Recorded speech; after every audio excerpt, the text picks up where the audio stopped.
विद्यार्थी मित्रांनो नमस्कार। पोलीस कॉन्स्टेबल भरतीसाठी आपण जी आपल्या चॅनलवर सिरीज सुरू केली आहे त्यामध्ये आतापर्यंत मराठीचे 2 व्हिडिओ आपण पाहिले आहेत। आज आपण जीएस च्या एमसीक्यूला सुरुवात करत आहोत। आपण या व्हिडिओमध्ये देखील सामान्य अध्ययन किंवा जनरल नॉलेजचे 25 प्रश्न पाहणार आहोत, कारण साधारणतः प्रश्नपत्रिकेमध्ये 25 प्रश्न असतात। आता या ठिकाणी या 25 प्रश्नांचा अभ्यास करताना आपण काही प्रश्नांच्या बाबतीत त्यांचे स्पष्टीकरण किंवा एक्सप्लेनेशन देखील बघणार आहोत, कारण त्यातून त्या प्रश्नांच्या संबंधित इतर काही जे उपप्रश्न तयार होत असतील ते देखील परीक्षेच्या दृष्टीने तितकेच महत्त्वाचे असतात। त्यामुळे जरी आज आपण 25 प्रश्न पाहणार असलो तरी आपली त्यापेक्षा अधिक प्रश्नांची तयारी होणार आहे, हे तुमच्या हा व्हिडिओ पूर्ण पाहिल्यानंतर लक्षात येईलच। तर आपण प्रश्नांना सुरुवात करूया। तर पहिला प्रश्न आहे, दूषित पाण्यात चालल्यामुळे खालीलपैकी कोणता रोग होण्याचा संभव असतो? पर्याय आहेत कावीळ, क्षयरोग, हिवताप, लेप्टोस्पायरोसिस। तर याचं उत्तर आहे लेप्टोस्पायरोसिस। साधारणतः पावसाळ्यामध्ये जिथे खूप पाणी साचतं अशा भागांमध्ये हा रोग आपल्याला दिसून येतो। त्यानंतरचा प्रश्न आहे, महानगरपालिकेच्या मुख्य कार्यकारी अधिकाऱ्यास काय म्हणतात? पर्याय आहेत महापौर, पालकमंत्री, महापालिका आयुक्त, पालक सचिव। आणि याचं उत्तर आहे महापालिका आयुक्त किंवा महानगरपालिका आयुक्त असं देखील आपण याला म्हणतो। तर आपण थोडक्यात त्याचं स्पष्टीकरण पाहूया। महानगरपालिका आयुक्त हा महानगरपालिकेचा मुख्य कार्यकारी अधिकारी असतो। हा देखील प्रश्न या ठिकाणी विचारला जाऊ शकतो। तर काय, महानगरपालिका आयुक्त हा किंवा मनपा आयुक्त हा महानगरपालिकेचा मुख्य कार्यकारी अधिकारी असतो। महानगरपालिका आयुक्त हा भारतीय प्रशासन सेवेतील अधिकारी असून, म्हणजे IAS भारतीय प्रशासन सेवेतील अधिकारी असून त्याची नियुक्ती मात्र कोण करतं त्याची? तर राज्य शासनातर्फे केली जाते। म्हणजे हा IAS सेवेतील अधिकारी असून त्याची नियुक्ती राज्य शासनातर्फे केली जाते। महानगरपालिका आयुक्ताचा कार्यकाल 3 वर्षांचा असतो। हा देखील प्रश्न आलेला आहे यापूर्वी। तथापि तो या पदावर पुनर्नियुक्तीसाठी देखील पात्र असतो। महानगरपालिका ठराव संमत करून आयुक्तास परत बोलविण्याची विनंती राज्य शासनाला करू शकते।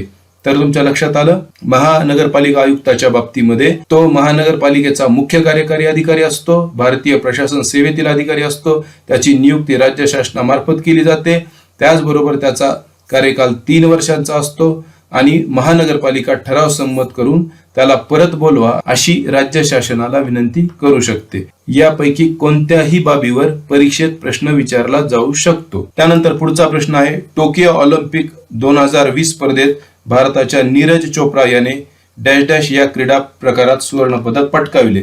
भारोत्तोलन म्हणजे वेटलिफ्टिंग, भालाफेक, कुस्ती आणि नेमबाजी। तर याचं उत्तर आहे भालाफेक। आता टोकियो ऑलिम्पिक मध्ये आपल्या भारतीयांनी सुवर्ण पदक, रौप्य पदक किंवा कांस्य पदक जे काही पटकाविले असतील तर परीक्षेमध्ये कोणावरही प्रश्न विचारला जाऊ शकतो, म्हणून आपण थोडक्यात पाहूयात। एकूण 7 पदके मिळवली या 2020च्या टोकियो ऑलिम्पिक मध्ये भारतीय खेळाडूंनी। यामध्ये नीरज चोप्रा यांनी सुवर्ण पदक पटकावलं, ते भालाफेक या प्रकारामध्ये। मीराबाई चानू हिने रौप्य पदक वेटलिफ्टिंग मध्ये 49 किलो वजनी गटामध्ये। रविकुमार दहिया यांनी देखील रौप्य पदक कुस्तीमध्ये 57 किलो वजनी गटात। PV सिंधू हिने कांस्य पदक बॅडमिंटन मध्ये पटकावलं। बजरंग पुनिया याने कांस्य पदक कुस्तीमध्ये पण 65 किलो वजनी गटात पटकावलं। लवलीना बोरगोहेन हिने कांस्य पदक मुष्टियुद्ध म्हणजेच बॉक्सिंग मध्ये पटकावलं, महिला बॉक्सिंग मध्ये। आणि भारतीय पुरुष हॉकी संघाने कांस्य पदक पटकावलं, अर्थातच हॉकी या क्रीडा प्रकारामध्ये। अशा प्रकारे एकूण 7 पदके आपल्याला मिळालेली आहेत। त्यामध्ये एक जे आहे ते गोल्ड म्हणजे सुवर्ण पदक आहे, 2 रौप्य पदक आहेत म्हणजे सिल्वर मेडल, आणि 4 जी आहेत ती कांस्य पदक म्हणजे ब्रॉन्झ मेडल आपण मिळवलेले आहेत। अशा प्रकारे एकूण 7 पदके भारतीयांनी मिळवली आहेत। हे लक्षात ठेवणं परीक्षेच्या दृष्टीने महत्वाचं आहे आणि यावर प्रश्न विचारला जाणार आहे। पुढचा प्रश्न आहे, 1 फेब्रुवारी 2021 रोजी देशाचा पहिला डॅश डॅश अर्थसंकल्प संसदेत सादर करण्यात आला? तर पर्याय आहेत योजना विरहित, तरतुदी विरहित, तूट विरहित आणि कागद विरहित। आता या ठिकाणी एखाद्या वेळेस अशी चूक होऊ शकते की आपल्याला वाटू शकतं की तूट विरहित अर्थसंकल्प असू शकतो, परंतु तसं नाहीये। तर याचं उत्तर आहे कागद विरहित, म्हणजेच पहिला डिजिटल अर्थसंकल्प 1 फेब्रुवारी 2021 रोजी संसदेमध्ये सादर करण्यात आला आणि हा प्रश्न देखील विचारला जाऊ शकतो. तर पुढचा प्रश्न आहे, नीती आयोगाचे पदसिद्ध अध्यक्ष डॅश डॅश म्हणजेच काय, कोण असतात? तर पर्याय दिलेले आहेत, भारताचे राष्ट्रपती, केंद्रीय अर्थमंत्री, भारताचे महान्यायवादी आणि भारताचे पंतप्रधान. आता याचं उत्तर आहे भारताचे पंतप्रधान. नीती आयोगाच्या आधी नियोजन आयोग होता, त्याचे देखील पदसिद्ध अध्यक्ष भारताचे पंतप्रधानच होते. नीती आयोग हा नियोजन आयोगाच्या जागेवरच स्थापन करण्यात आलेला आहे. त्यानंतर पुढचा प्रश्न आहे, अंबरनाथ हे ठिकाण कोणत्या जिल्ह्यामध्ये आहे? पर्याय आहेत ठाणे, रायगड, रत्नागिरी आणि सिंधुदुर्ग. तर याचं उत्तर आहे ठाणे. अंबरनाथ कशासाठी प्रसिद्ध आहे? तर रसायनांच्या कारखान्यासाठी किंवा रसायन निर्मितीसाठी अंबरनाथ हे प्रसिद्ध आहे आणि ते ठाणे जिल्ह्यामध्ये आहे. पुढचा प्रश्न आहे, नाशिक मुंबई या मार्गावर कोणता घाट वसलेला आहे? पर्याय आहेत कात्रज, कसारा, आंबा आणि पसरणी. तर याचं उत्तर आहे कसारा घाट. आता वेगवेगळे घाट आहेत महाराष्ट्रामध्ये आणि त्यातल्या त्यात आपण ज्या जिल्ह्यात किंवा ज्या भागात परीक्षा देतो त्या भागातले घाट लक्षात ठेवणं आपल्याला आवश्यक आहे. परंतु एकंदरच महाराष्ट्रामध्ये सर्व घाट लक्षात ठेवणं गरजेचं आहे आणि ते खूप सोपं पण आहे. आपण यानंतरच्या एखाद्या व्हिडिओमध्ये त्यासंबंधी माहिती घेऊयात. तर कसारा घाट नाशिक मुंबई या मार्गावर वसलेला आहे. यालाच आपण थळघाट असं देखील म्हणतो. हे दोन्ही नावं लक्षात असू द्या. पर्यायामध्ये कसारा असू शकतं किंवा कसारा देऊन कंसात थळ असू शकतं किंवा थळ देऊन कंसात कसारा असू शकतं किंवा फक्त थळघाटही विचारलेलं असू शकतं. त्यानंतर पुढचा प्रश्न आहे, इन्स्टिट्यूट ऑफ आर्मामेंट टेक्नॉलॉजी ही संस्था महाराष्ट्रात कोठे आहे? पर्याय आहेत नाशिक, अहमदनगर, पुणे आणि कोल्हापूर. आणि याचं उत्तर आहे पुणे. आता नावावरूनच ही संस्था कशाशी संबंधित आहे हे आपल्या लक्षात येतं. ती तंत्रज्ञानाशी संबंधित आहे, टेक्नॉलॉजीशी संबंधित आहे आणि आर्मामेंट टेक्नॉलॉजीशी ती संबंधित आहे. त्यानंतर पुढचा प्रश्न आहे, भारत सरकारची सिक्युरिटी प्रेस खालीलपैकी कोठे आहे? तर पर्याय आहेत नागपूर, मुंबई, पुणे आणि नाशिक. आणि याचं उत्तर आहे नाशिक. भारत सरकारच्या विविध टाकसाळी आहेत, त्याची माहिती करून घेणं देखील गरजेचं आहे. पुढचा प्रश्न आहे, महाराष्ट्रातील तांब्याच्या उत्पादनासाठी प्रसिद्ध असणारा जिल्हा कोणता? पर्याय आहेत कोल्हापूर, धुळे, चंद्रपूर आणि नंदुरबार. आणि याचं उत्तर आहे चंद्रपूर. त्यानंतरचा प्रश्न, नवी मुंबई महानगरपालिकेचे मुख्यालय कोठे आहे? पनवेल, वाशी, बांद्रा आणि वसई. आणि याचं उत्तर आहे वाशी. हा प्रश्न विचारला गेलेला आहे. त्यानंतर भारतातील इंग्रजी सत्तेचा पाया खालीलपैकी कोणत्या लढाईने घातला गेला? 1 प्लासी, 2 बक्सार, 3 श्रीरंगपट्टणम आणि 4 हळदीघाट. आणि याचं उत्तर आहे प्लासीच्या लढाईनी भारतातील इंग्रजी सत्तेचा पाया घातला गेला. आता या संबंधीची थोडी माहिती घेऊयात. प्लासीची लढाई 1757 मध्ये इंग्रज व सिराज उद्दौला दरम्यान झाली. यामध्ये इंग्रजांचा विजय झाला आणि भारतात इंग्रजी सत्तेचा पाया घातला गेला. त्यानंतर बक्सारची लढाई देखील विचारली जाते परीक्षेमध्ये. ती इंग्रज आणि त्यांच्या विरुद्ध शुजाउद्दौला, मीर कासिम व शहा आलम द्वितीय यांच्या संयुक्त सैन्यादरम्यान झाली. त्यामध्ये इंग्रज विजयी झाले आणि मग यामुळे काय झालं, बंगालवर इंग्रजांची पूर्ण सत्ता स्थापन झाली. म्हणजेच इंग्रजी सत्तेचा पाया प्लासीच्या लढाईनी घातला गेला आणि बक्सारच्या लढाईनी इंग्रजांची सत्ता भारतात बळकट झाली. त्यानंतर पुढचा प्रश्न आहे, सविनय कायदेभंगाची चळवळ कोणत्या वर्षी सुरू झाली? 1920, 1940, 1930 आणि 1942 असे पर्याय दिलेले आहेत. याचं उत्तर आहे 1930. 1930 मध्ये सविनय कायदेभंगाची चळवळ सुरू झाली. 1920 आहे असहकार चळवळीशी संबंधित. तर 1942 आपल्याला माहिती आहे छोडो भारत चळवळीशी संबंधित वर्ष आहे. हे लक्षात असू द्या.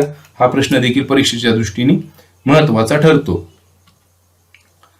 त्यानंतर 14वा प्रश्न, ब्रिटिश राजवटीत प्रांतांमध्ये द्विदल राज्य पद्धती सुरू करण्यासंबंधीची तरतूद असणारा कायदा कोणता? तर याचं उत्तर आहे 1919चा कायदा. आता या ठिकाणी 1909चा कायदा, ज्याला मोर्ले मिंटो सुधारणा कायदा असं आपण म्हणतो, 1919च्या कायद्याला आपण मॉन्टेग्यू चेम्सफोर्ड कायदा म्हणतो आणि 1935चा भारत सरकार विषयक कायदा. ज्या महत्वाच्या तरतुदी आहेत अगदी मोजक्या त्या आपण करणं गरजेचं आहे. यानंतरचा प्रश्न आहे, महात्मा गांधींनी चले जाव चळवळीच्या वेळी भारतीय जनतेस दिलेला सुप्रसिद्ध संदेश कोणता? पर्याय 1 शांतता व अहिंसा, 2 सविनय कायदेभंग, 3 करा किंवा मरा आणि 4 चलो दिल्ली. याचं उत्तर आहे करा किंवा मरा. त्यानंतर पुढचा प्रश्न, सन 1908 मध्ये राजद्रोहाच्या आरोपाखाली शिक्षा होणारे भारतीय नेते कोण? पर्याय आहेत महात्मा गांधी, लोकमान्य टिळक, सरदार पटेल आणि लाला लजपत राय. तर याचं उत्तर आहे लोकमान्य टिळक. पुढचा प्रश्न समाज सुधारकांशी संबंधित आहे. डोंगरीच्या तुरुंगातील आमचे 101 दिवस हे पुस्तक कोणी लिहिले? पर्याय आहेत लोकमान्य टिळक, न्यायमूर्ती म गो रानडे, गो ग आगरकर, दामोदर चापेकर.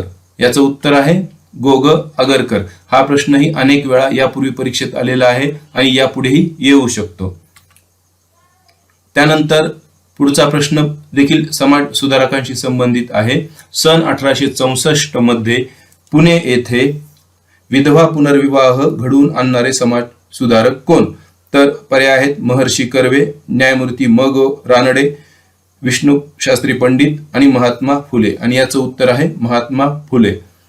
पुढचा प्रश्न आहे गोपाळ गणेश आगरकर यांचा जन्म कोठे झाला?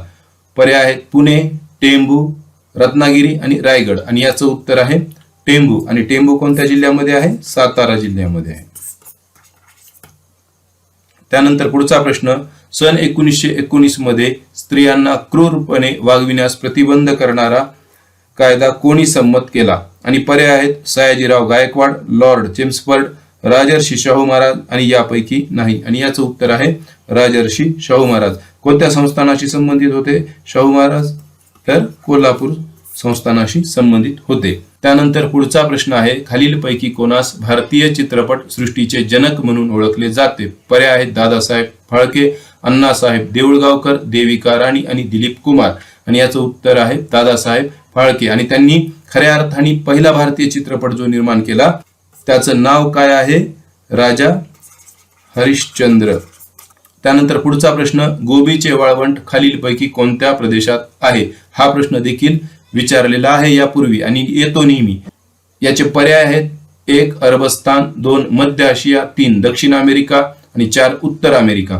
आणि याचं उत्तर आहे मध्य आशिया. अशा प्रश्नांचा जर आपण नकाशा पाहिला तर आपल्याला अधिक चांगल्या रीतीने ते लक्षात येतं. तर या ठिकाणी तुम्ही पहा हा आहे आशिया खंड, हा संपूर्ण आशिया खंड. साधारणतः मध्यामध्ये जे आहे ते हे गोबी वाळवंट किंवा गोबीचे वाळवंट.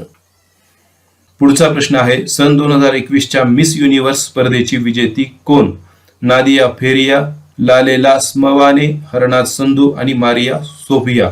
आणि हरनाथ संधू ही भारतीय या स्पर्धेची विजेती होती. त्यानंतर पुढचा प्रश्न आहे टेलिव्हिजन या उपकरणाचा शोध कोणी लावला? मार्कोनी, एडिसन, न्यूटन आणि जॉन बेअर्ड. तर याचं उत्तर आहे जॉन बेअर्ड. त्यानंतर शेवटचा प्रश्न विद्यमान राष्ट्रपती द्रौपदी मुर्मू या भारताच्या डॅश डॅश राष्ट्रपती आहेत? 13व्या, 15व्या, 16व्या आणि 12व्या. आणि याचं उत्तर आहे 15व्या. आता द्रौपदी मुर्मू यांच्या संबंधी काही महत्वाची माहिती जी परीक्षेत विचारली जाण्याची शक्यता आहे ती म्हणजे आपण पाहूया. द्रौपदी मुर्मू या दुसऱ्या महिला राष्ट्रपती आहेत. आदिवासी समुदायातील त्या पहिल्या राष्ट्रपती आहेत. त्यानंतर त्या सर्वात कमी वयाच्या राष्ट्रपती आहेत, म्हणजे सर्वात कमी वयात राष्ट्रपती पदावर आसनस्थ होणाऱ्या त्या पहिल्या व्यक्ती आहेत. त्यानंतर स्वतंत्र भारतात जन्मलेल्या त्या पहिल्या राष्ट्रपती आहेत. या चारीपैकी कोणत्याही मुद्द्यावर प्रश्न विचारला जाऊ शकतो. तर आज अशा प्रकारे आपण 25 प्रश्न पाहिले. हा आपला पहिला सुरुवातीचा व्हिडिओ होता जनरल नॉलेजचा. यानंतर तुमच्या सूचनेनुसार देखील आपण व्हिडिओ करत जाऊ. तुमच्या सूचना आम्हाला मिळत आहेत, त्याचबरोबर तुमचे लाईक्स आणि व्ह्यूज देखील आम्हाला प्रेरणा देत आहेत. लवकरच पुढचा व्हिडिओ येतोय. धन्यवाद.